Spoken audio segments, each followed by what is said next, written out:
Yo, ako si Porio. Papromote kong product, Dr. Wong Sulfur, no? May ano siya po. Dito. Ingredients niya, help prevent scabies if used regularly. May be used for pimples and other skin infection. Sobrang ganda na ito, guys. Ano siya, white. At ano nga pala siya, anti-fungal, no? Tsaka ano siya, moisturizer. Maganda to, guys.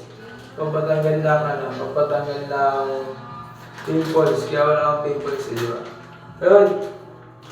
Before that, Kasama muna natin, yung warning niya, yung mga di dapat gawin. Keep out of reach of children. For external use only. For suspected observed drug reaction, report to the FDA. Bala na kayo doon. Bala na kayo mag-isip doon. Precaution. Do not apply to open wounds. Avoid contact with eyes, nose, and mucous members. Basta yun. Ayun na yun, guys, Kung tayo magtatagal, apply na agad natin to. Ayan siya. Kita niyo ba? Siyempre, baliktad, di ba? Ayun, apply na natin. Ayun lang. Ayan.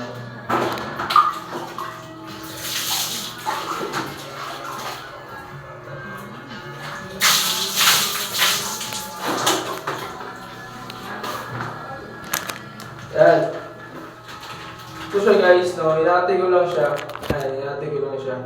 Para, siyempre,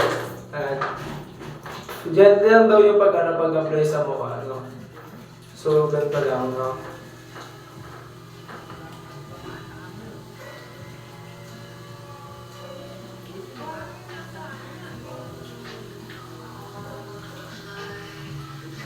Pause ko muna, guys.